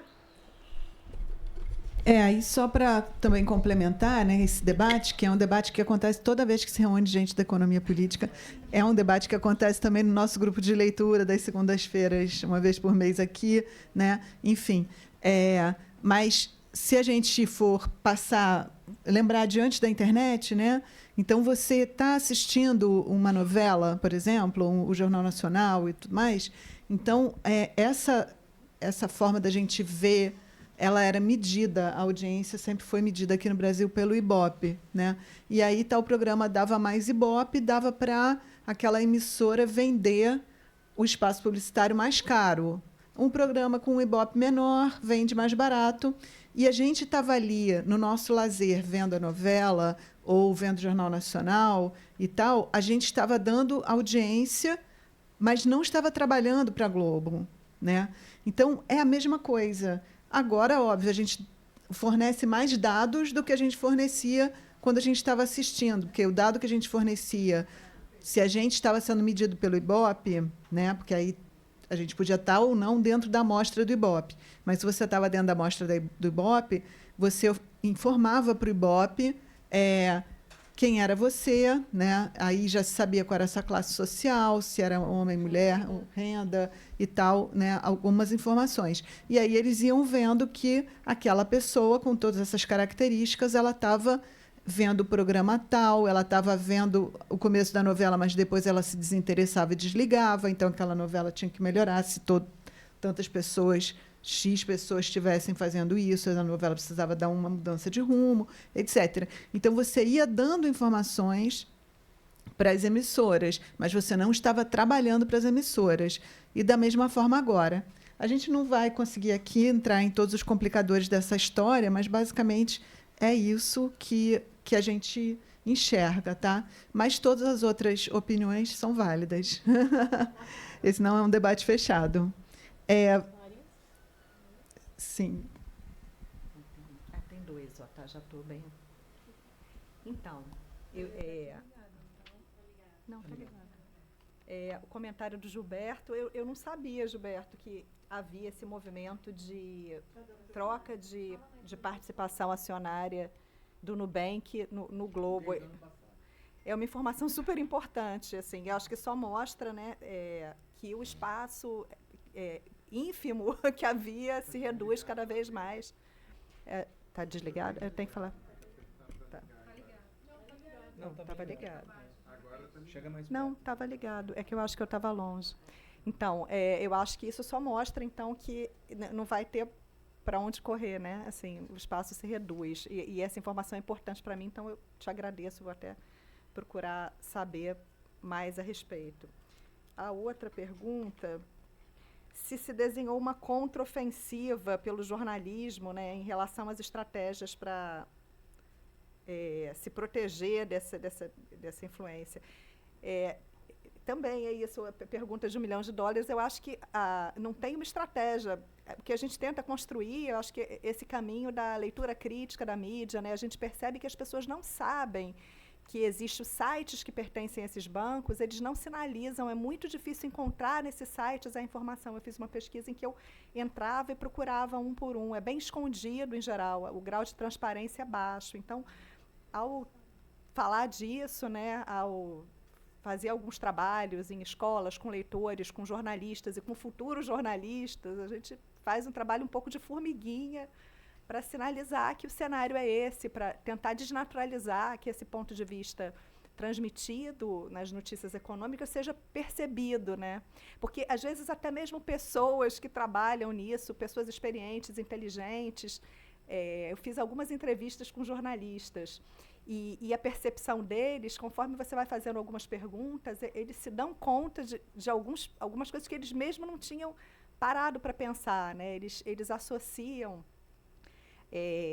a questão da falta de tempo para apurar, eles recebem textos muito prontos desses bancos e financeiras, eles precisam fazer análises rápidas no fim do dia e vem ali um relatório já com uma aspa pronta para eles. Então, assim, na verdade, esse trabalho de busca de fontes não financeiras é um trabalho que o trabalho deles é aumentado se eles tentarem não utilizar o material que eles recebem diariamente dos bancos, através dos seus WhatsApps, dos seus e-mails, né? Então, mas ao se dar conta do tamanho dessa influência, eles às vezes falam, nossa, eu tenho uma amiga que falou, depois que eu te dei entrevista, eu fico assim, procurando, tentando achar alguém da universidade que possa me fazer um contraponto. É isso, eu acho que passa pelo ensino, pela educação midiática, né? Não chega a ser uma super contraofensiva, mas é alguma coisa para tentar minimizar essa influência tão naturalizada. Lembrando que eu acabei não falando aqui, né? A pressa, a gente é um pouco atropelado mais uma vez pelo tempo, né, Gustavo? Mas assim, o jornalismo econômico é um subcampo do jornalismo de construção de sentido de prescrição econômica, né? O que você está debatendo ali, você tem um conhecimento, mas no fundo, você está passando uma noção do que seria o melhor para a economia, né? Um campo de disputa de poder. E essa visão do campo econômico fica completamente consolidada. Você ter um ponto de vista diferente é cada vez mais difícil. Talvez a gente precisasse ter uma presença nas mídias alternativas maior da imprensa econômica. Isso hoje, na política, a gente encontra veículos que fazem um trabalho excelente, mas na economia não tem um veículo forte que traga um debate econômico com outros pontos de vista, né? Eu acho que isso poderia ser uma estratégia a mais, assim, se isso passasse a existir. A ICL é um pouco, né? E notícias dispersas, assim, né, nos outros, mas não são veículos voltados para o debate econômico. São exatamente, veículos que trazem uma ou outra notícia ali que se destaca. E eu não sei se a gente está ensinando também jornalismo econômico nas universidades, porque seria um campo... Eu estou. Né? Seria um campo relevante para a gente trazer isso, né? Assim, na PUC eu criei essa matéria. A gente que foi jornalista de economia aqui, né? E a gente pensava assim, não, vai ouvir o economista do banco, ouve também o da FRJ, né? Era isso, mas se a gente não cria na academia, fica difícil também. Exatamente. Luana. Agora, a pergunta da Lúcia Novaes. Obrigada pela pergunta. Sobre a questão de sindicatos, né? Eu acho que eu posso afirmar que, de forma geral, a gente vê que está cada vez diminuindo, né? E quando a gente pensa em influenciadores digitais, eu até agora não vi nenhum movimento nesse sentido, assim. Tem um site, por exemplo, de influenciadores digitais que eles falam sobre como você não trabalhar nas redes sociais e não ter burnout e tal, mas geralmente é muito para uma perspectiva individual, assim, como ele individualmente pode criar algumas estratégias assim para evitar um burnout, uma ansiedade, mas não vai para muito além disso. Então a resposta seria não, a princípio não. E eu me metendo aqui, mas eu acho que enquanto eles não se virem como uma categoria de trabalhadores, né? Porque, com certeza, eu imagino que vários influenciadores se sentem como stars, sei lá, né? Assim, estrelas celebridades ou coisa assim, e outros que estão ralando, sei lá. Mas talvez até eles se entenderem como uma categoria de trabalhadores. E difícil, tem também se reconhecer como uma categoria de trabalhadores das plataformas, porque essa relação não está tão explícita como você tem em relação ao Uber 99, porque em alguns casos eles recebem, né, uma parcela pela audiência, mas um valor, né, que se você não tem tanto engajamento não é pequeno, e esse valor, tipo, eles nunca sabem mas qual é a porcentagem disso que eles vão receber, YouTube, ou eles não exemplo, recebem, né, nada da plataforma. Então, eu acho que tem até essa dificuldade de se entender como trabalhador de plataforma. É isso, porque, né, essa categoria nova, né, que a Luana está tentando trazer no trabalho dela, né, deles serem trabalhadores da plataforma de uma forma diferente que os trabalhadores realmente ali, que são os, sei lá, os engenheiros, os caras de informática, né, os programadores, etc, etc. E também aqueles que são contratados por peça, né, pelas plataformas para corrigir coisas de tradução do Google, tradutor, coisas desse tipo, né? Ou enfim, ou aqueles indianos que a Raquel falou que ficavam no supermercado tipo Smart lá da Amazon, né? Que era tudo automático. Você pegava os produtos e botava no carrinho e quando chegava no caixa já estava lá o seu valor, porque era tudo automático, mas não era as câmeras lá com os indianos lá atrás vendo cada um produto e contabilizando para sair o valor lá. Porque então, é mais barato pagar a mão de obra barata do que desenvolver a tecnologia, né? Então, acho que tem essa questão da inteligência artificial também, até que é caro a inteligência artificial, né? Até quem é que vai ser substituído de verdade pela inteligência artificial e quem não será? Não serão todos, né? Enfim. Porque quando é um trabalho pouco qualificado, que você pode pagar mal e que no contexto do país se aceita que se pague mal aquele trabalhador e tudo mais, né? A legislação trabalhista é uma porcaria, a gente sabe, né, do que eu estou falando, assim. Então, deve ser horrível trabalhar num lugar onde a legislação trabalhista é precária. E aí, enfim, então você acaba que aquela tecnologia ela não vai ser implantada, porque ela não... foi criada, mas está... Não interessa ao capital, não interessa ao capital. Né? Não vai substituir de forma mais barata um trabalhador. O trabalhador está trabalhando por merreca, então pode ser trabalhador. Mas, enfim, já nem lembro mais por que eu estava falando isso. Por causa da sindicalização e etc, etc.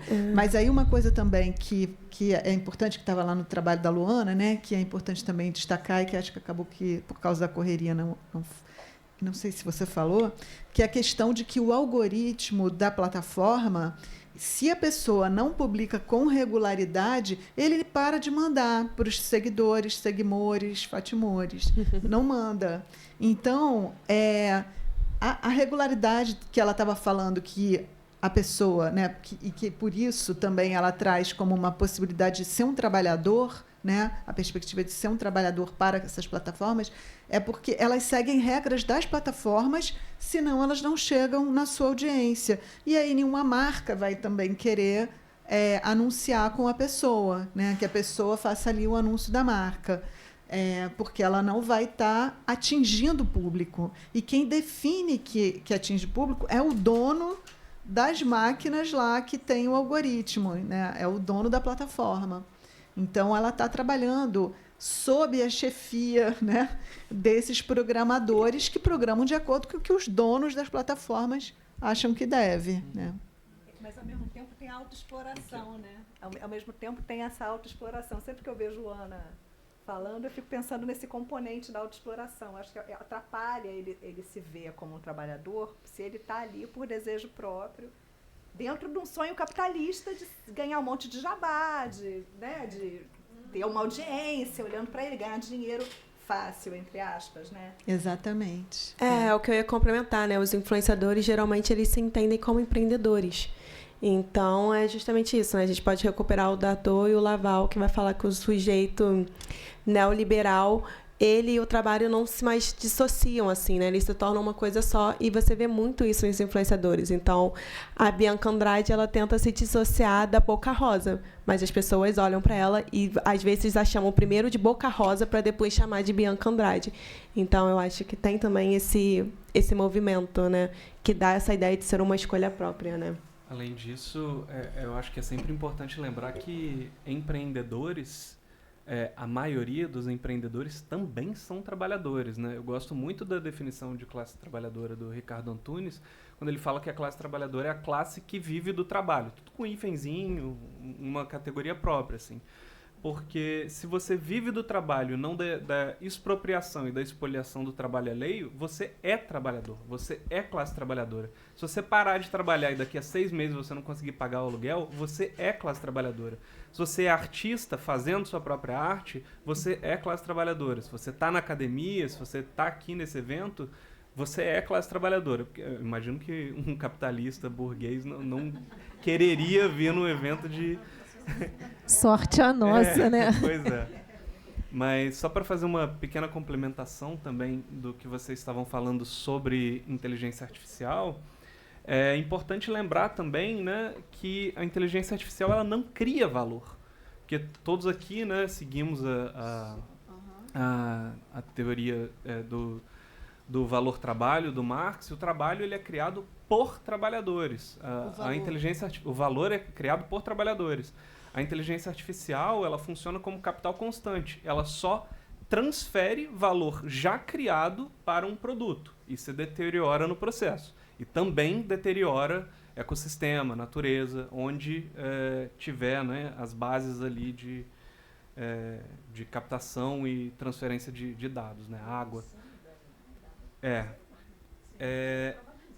Enfim, então é importante isso no sentido de entender que a IA ela não produz valor e, além de não produzir valor, ela expolia e se apropria de trabalho humano já feito, porque a IA não produz nada, né? Ela recombina trabalho que está feito por seres humanos disponível na internet. É basicamente isso que eu queria complementar. Vou aproveitar aqui para a pergunta do professor Henrique Antum, que fala a exigência da transformação de operadores de notícias em empresários e empreendedores, né, sem direitos e vinculação trabalhista com a empresa de comunicação, radicaliza a mudança da informação em mercadoria. Eu acho que radicalizou, e eu acho que a gente tem na pesquisa de doutorado, né, rodei um questionário com esses jornalistas empreendedores, e aí foi muito curioso, e aí a gente olha para o lugar da consciência de classe ou a ausência dela, né, em que a gente tinha, por exemplo, um determinado veículo independente que o fundador se auto-intitulava CEO. Ele não, juro, está respondido, está no questionário, era um CEO do veículo e ele não contratava ninguém, todo mundo era autônomo, trabalhava, né, enfim. E ele era o capitalista, ele se via como esse capitalista, né? Ao mesmo tempo que uma revista, que eu também não vou citar o nome, porque não se, né, ela que tinha um patrocínio financeiro de uma instituição financeira, ela se autodenominava como um arranjo produtivo e não uma empresa. Então, assim, eu acho que essas tecnologias todas, essas ideologias trazidas, né, elas desnorteiam, elas bagunçam, às vezes propositalmente, porque eu acho que, no caso, tem uma estratégia de aparentar e parecer e querer dizer que não é uma empresa sem fins lucrativos, né? Somos sem fins lucrativos. Mas tem alguém lucrando, né? E no lugar do trabalhador que está ali inserido, acho que tem essa perda da consciência de classe, que é exatamente isso que você falou. Assim, o empreendedor ele está trabalhando, mas ele não quer, ele quer o lugar da celebridade, do CEO. Então, acho que, assim, não sei se respondi, mas, para mim, assim, eu gosto de dar esse exemplo, porque eu acho que ele resume, foi muito feliz, assim, porque eu acho que ele resume bastante. E, inclusive, a ideia da financiarização, o espírito do tempo, né? Aí eu não sei se você quer complementar, Larissa, porque ele também pergunta para você isso. sobre essa produção da mercadoria, notícia, o papel da transformação do editor e do chefe de redação em acionista nessa transformação. Eu acho que o caminho é por aí. Esse empreendedor ele precisa se ver como um trabalhador e não como um capitalista. Eu não sei se na hora que eu ouvi pela primeira vez, eu tive uma leitura um pouco diferente. Vamos ver. Eu estava entendendo o seguinte: os editores, as equipes, né, elas muito mais introjetam valores, né, do que, quer dizer, não tem uma regrinha que diga você precisa só ouvir fonte financeira, você precisa apenas fazer a crítica, né, do ponto de vista do mercado. Mas assim, as pessoas que trabalham nas empresas jornalísticas vão incorporando o que elas entendem que são os valores daquela instituição. E, à medida em que os valores daquela instituição passam a coincidir, né, literalmente, com os valores dos proprietários, esse trabalho vai ser cada vez mais difícil sair um noticiário crítico, né, minimamente crítico desses veículos. Eu acho que é isso, né? Não há motivos assim para otimismo, na minha opinião. Infelizmente. Não percamos a esperança, gente, por favor. Estamos aqui, estamos, né, gerando pesquisas, estamos influenciando nossos alunos, né? Pessimismo da razão e otimismo da vontade. É a combinação que faz a gente seguir, porque senão joga tudo pro ar, né? Tem a pergunta do Vitor aqui. Vou responder, que é a pergunta sobre se minha pesquisa abarca as contribuições do Hartog, né? A noção de presentismo. A noção de presentismo é interessante para dialogar com a pesquisa, porque ela é uma teoria que traz a noção de que o presente, o tempo presente, é muito mais significativo, né, historicamente, a partir do século XX. E você tem quase um murchamento assim, do passado e do futuro em relação ao presente. E eu acho que tem bastante ponto de diálogo. Eu tento trabalhar essa noção a partir da economia política, né? Então, por exemplo, eu tento ver como que, vamos dizer, no ciclo produtivo da mercadoria, você tem que condensar o tempo de produção dessa mercadoria, né? E a partir, por exemplo, da centralização, da centralidade, da financiarização no capitalismo neoliberal, você tem o que alguns autores chamam de capital impaciente, que eu acho esse termo maravilhoso, assim, porque o tempo de investimento ele tem que diminuir cada vez mais para dar um retorno, e num capital fictício que é um capital especulativo, né? Então ele não envolve ali produção de valor. Ele envolve capital gerando capital, o D gerando D', né? Então, assim, eu acho que essa noção de presentismo ela casa muito bem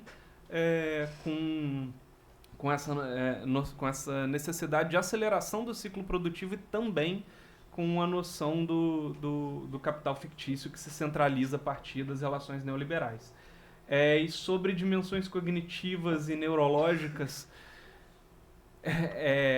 eu acho que seria muita coisa para eu abarcar numa pesquisa, por mais que seja uma pesquisa que eventualmente, né, eu estou no começo da pesquisa, que quero que se torne uma tese. Eu acho que não tem como fugir dos resultados pessoais da aceleração, né, dos resultados individuais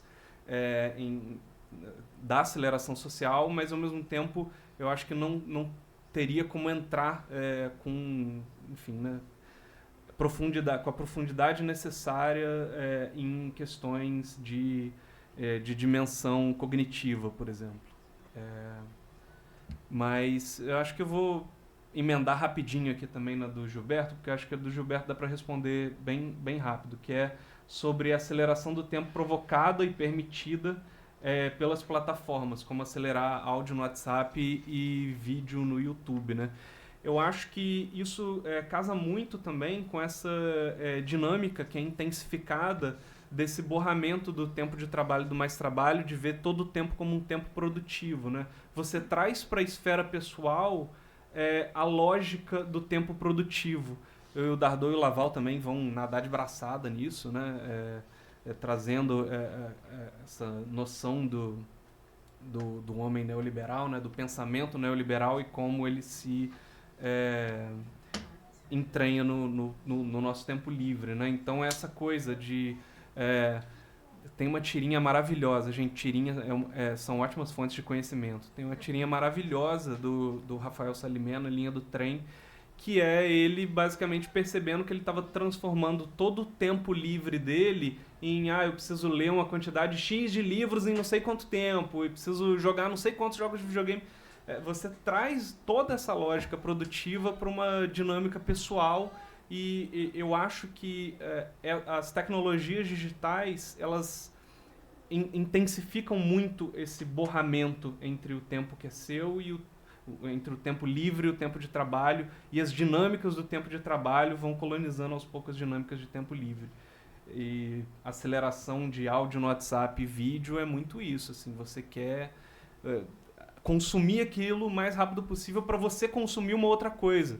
Você não vai ter tempo extra, né? Enfim, você só vai consumir aquilo com menos gosto do que você poderia, vamos dizer assim. Passa o microfone, passa aqui para mim, o microfone aqui. Bom, e só para também dar um pitaco ali nessa parte que não é da minha pesquisa, mas assim, tendo dado aula sobre televisão, né, durante muito tempo e tal, aí eu também ficava observando a aceleração do tempo nas novelas até, né? Então, assim, porque antigamente era aquela coisa, assim, cenas mais longas, poucos núcleos, né? Mas o capitalismo ele provoca essa aceleração porque, no fim, o que ele quer é a aceleração do consumo. Né? Então, a aceleração do consumo, para a gente acelerar o consumo, muitas coisas são necessárias. Né? Então, assim, é a troca da moda. A gente vai ter também uma pesquisadora nossa falando sobre moda em outro dia. Mas, assim, a troca da moda o tempo todo. E aí, para isso, nas próprias novelas, você tinha gente, né, figurinista especializada e tal, para lançar modas, e essas modas iam trocando a cada novela e tudo mais, né? Assim, acho que o exemplo primeiro, assim, mais enfático do início disso foi a meia de lurex da Dancing Days, da Sônia Braga, que não é do tempo da maioria de vocês aqui. Pois é. E assim as novelas da Globo foram lançando muitas modas. Então, assim, a indústria da moda precisa dessa aceleração, porque senão você fica com a mesma camisa até puir, até a traça roer e tal, e não troca nunca, né? E assim outras indústrias vão precisando dessa troca, dessa aceleração. E essa aceleração, enfim, não vai dar para falar muito mais profundamente sobre isso agora, porque o tempo já acelerou também aqui. Mas... Ela vai, ó. 2 minutos. 12? Para outra mesa. Então, 2 minutos para a gente poder dar um intervalo para o pessoal. Mas aí você vai acelerando também os produtos de comunicação em si, né? E aí as novelas você vai tendo... Porque aí você começa a produzir um gosto nas pessoas de ir trocando de coisas. E aí você vai tendo cenas que cada vez são mais curtas, mais núcleos, porque aí, se a pessoa cansar daquele núcleo, ela já sabe que daqui a pouquíssimos minutos vai entrar uma cena do outro núcleo que ela gosta na novela, e assim vai. Então, o filme lento, hoje em dia, é difícil da pessoa ver, né? Enfim, e aí todo mundo se acostumou a ver série mais do que novela, porque você vai... vendo episódios mais curtos, e no próprio episódio, muitas vezes, dependendo da série, né? Uma série médica, naquele episódio, aquela coisa se resolve. Você vai ter uma história de fundo que vai correr ao longo da série entre os personagens. Mas você pode ver um episódio sem ver outros, e aquele episódio te satisfaz, porque tem começo, meio e fim. Enfim, e aí as coisas né, vão acelerando até chegar nessa história de que você vai ouvir determinadas pessoas na velocidade 2, porque aí você pode ouvir mais rápido aquela pessoa e fazer outra coisa, porque já está na fila, na lista. Só que você não vai ouvir aquela pessoa, porque aquela pessoa não está na vida real em velocidade 2, né, em 2x. Ela está em 1. Bom, mas para que vida real, né?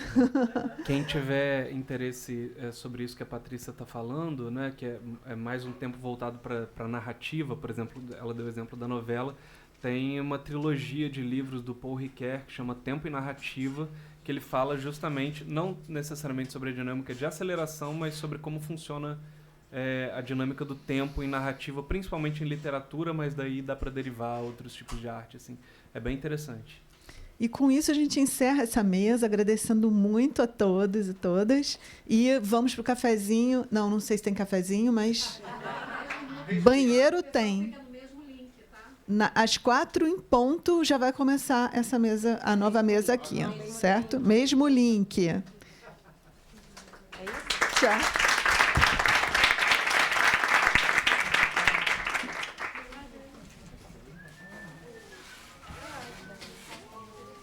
Vou pegar aqui o seu termo, Patrícia, de autorização. Sim, é porque eu não... Acho que você não acabou assinando. outro. É por mesa, então, a exigência da casa.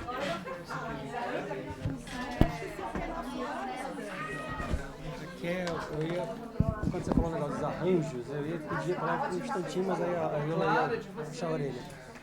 O mais legal é o seguinte, essa história dos arranjos jornalísticos é o tema da Roseli, que as próprias empresas estão começando a se apropriar. Do mesmo jeito que isso aconteceu com um monte de termo que nasceu na academia, nasceu estudo crítico, e elas pegam exatamente. Impressionante isso. Obrigado, Patrícia, por ter respondido a pergunta. Eu estava mesmo curioso. Obrigado pelo espaço e pelo tempo também. Tudo bem? Então, não sei se você vai lembrar, eu sou Kátia, sou lá do Fiocruz Cajameiras, a gente se conheceu no Picom agora, no evento organizado pela Helena Martins antes, lá Martins, tudo bem? Eu vim te perguntar sobre o grupo de leitura do Capital que vocês têm. Bem, eu participo de 2 grupos de leitura do Capital, um deles um lá no Serviço Social com a Sara Grande, e o livro 2 do grupo de pesquisa que eu participo, desculpa, da Fiocruz. Mas nenhum deles é voltado para a comunicação. Eu guardo, depois eu compartilho com todo mundo, se quem quiser. Mas como nenhum deles é voltado para a comunicação, eu fiquei interessada, se disse que é aberto. Como é que é? Qual é o dia que vocês leram?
Concílio Nacional.